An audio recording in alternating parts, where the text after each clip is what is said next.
But let's get our next guest analyst on. He's going to know more about everything than I do. Please welcome to the show, Mr. Craig Bolanos. Craig, thanks for being on. Hey, Scott, a good Friday to be with you. Listen, I usually bet the over, never the under. PCE came in line. Maybe we're going back to normal economics. The sun rises in the east, sets in the west. This could be good for decision makers going forward. Yeah, I mean, like I said, I generally am cautious, right? That's just my nature.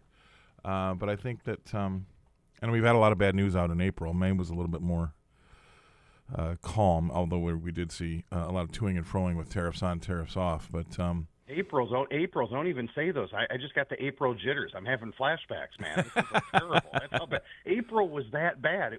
In fact, April was so bad it even born a new acronym that I've seen across some of the trading desks. I mean, Scott, you're familiar with the taco trade now, aren't you? Yes, yes, I am. What does it stand for again, though? Trump always caves. Always chickens out. Oh, chickens Trump out. always chickens out. Absolutely. I mean, I'm never amazed of how many acronyms people come up with Wall Street. But you're right. Again, people shouldn't have too much complacency here because just because things aren't as bad as we feared, that is not the same as good. Yeah. I mean, I would you have ever thought the beginning of the year, and then we're going into it's almost half over the year. But I don't think anybody had the last 4 or 5 months on their dance card, seeing what we've gone through here. No, I don't think so. I just think, the playbook is in a little bit of a reverse order. I would have thought the first thing that would have happened was border security. The second thing that would have happened was government efficiency. Then you would have a passage and a renewal of the Tax Cut and Jobs Act, a.k.a. the big, beautiful bill. And then everyone would go away for Memorial Day.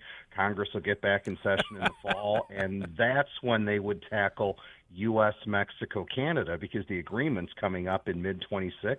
Didn't see it unfolding the way it did. And I would be 6'3" and still playing a defensive line for the Bears. I mean, and then all of a sudden your alarm clock went off and you had to wake up and go to work because that is a dream. So here we sit. I mean, how are you positioning? We got a couple minutes left, but how are you positioning your clients for the last half of the year? I mean, I don't expect it'll be. Well, we'll be volatile, but I don't think as volatile. What do you think?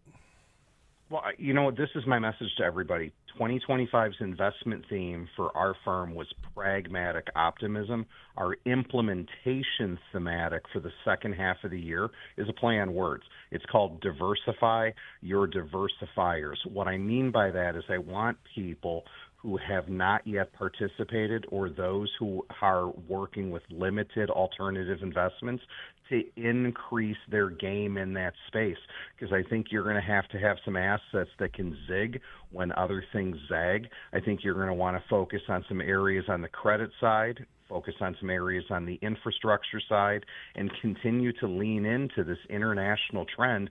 I don't think it's temporary. I think it might be more secular as people go ahead and diversify away from just the U.S. dollar. I think those are some of the keys to success in the second half of 2025.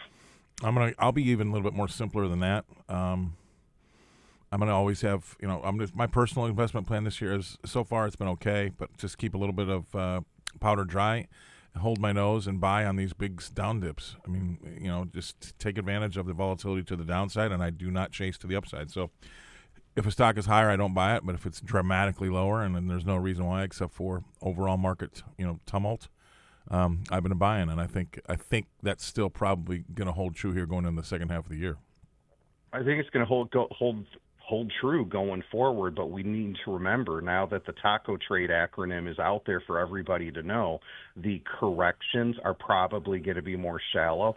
100% so true. Many people are going to be looking to buy that dip. So Yep. This is going to be a quicker market, a quicker play that people need to do whether they want to scale into positions. And with the amount of money that's also on the sidelines as well, it's going to make those dips more shallow as well. So you can't, don't get greedy. Don't be waiting around too long. If you got an idea, take advantage of it. Craig, always great to start Fridays off with you. You're a solid, steady member of the team. We appreciate you coming on. You got a lot of fans here. Craig Bolanos, he's a co-founder and wealth partner at WestGen Wealth Partners up in Chicago. We're going to go away. We're going to pay some bills. We're going to come back, and hopefully some of you call in. Remember, 855-776-6147. give us a bell. Tell us what you're thinking. We'll be right back right after this.